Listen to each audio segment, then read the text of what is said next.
जिन लोगों से मुझे कष्ट मिला है वो जब सामने कभी आते हैं तब मुझे उनका बुरा व्यवहार मेरे दिमाग में घूम जाता है, जिससे मेरा मन अशांत हो जाता है। उस समय विचार कीजिए कि ये व्यक्ति बुरा नहीं है, इससे मेरे लिए बुरा करवाया गया है, क्योंकि मेरा कोई कर्म ऐसा था जिस कर्म को नष्ट करना था।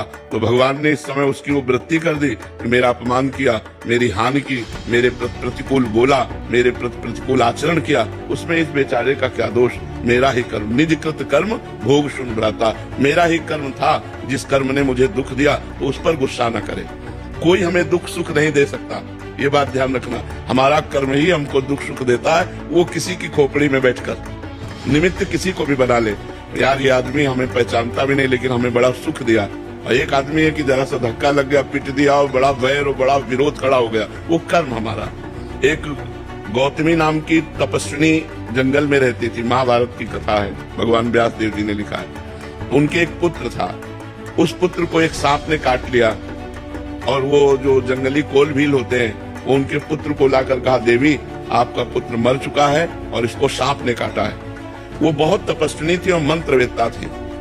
उन्हें तुरंत सर्प का आकर्षण किया और सामने बुलाया और कहा, मैं तुम्हें भस्म कर दूंगी, तुमने हमारे पुत्र को मारा। ध्यान से सुनना। तो सर्प ने कहा, आप भस्म कर सकती हैं, लेकिन मैंने नहीं काटा, मेरे से कटवाया गया है। किसने कटवाया? बोले मृत्यु ने। तुम्हारे बालक के ऊपर जो मृत्यु का आक्रमण हुआ उसने मुझे निमित्त बनाकर कटवाया। तो उनकी बात समझ में आ गई, तपस्विनी थी, उन्होंने मृत्यु का आकर्षण किया। मृत्यु उसे कहा, मैं तुम्हें भस्म कर दूंगी, तुमने बालक को सर्प से कटवाया। तो उसने कहा, मैंने नहीं कटवाया, काल ने।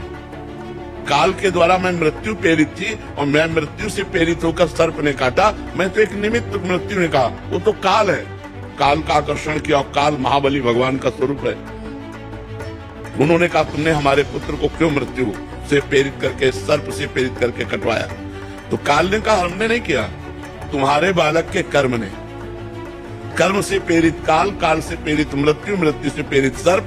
घूम के बाद कहा है कि तुम्हारे बालक का कर्म ऐसा था जिससे इसको सर्प ने काटा। तो अगर हम विवेक के द्वारा देखें तो हमारा कर्म ही, वो बैठे किसी की खोपड़ी में, हमको दुख या सुख जो मिलता है वो निज कृत कर्म भोग सुन भ्राता, अपने किए हुए काम में फल मिलता है। तो कोई आदमी हमारे साथ दुश्मनी कर रहा है तो मेरे ही किसी जन्म का कर्म या इस जन्म का कर्म उसके दिमाग में बैठकर मुझे प्रतिक्षण दुख दे रहा है। इसलिए मुझे सहन करना चाहिए और उस व्यक्ति को क्षमा करना चाहिए, क्योंकि कर्म मेरा ही उसके ऊपर सवार है। ईमानदारी से सत्य बात मानिए, ऐसे कोई दुख सुख किसी को नहीं देता है।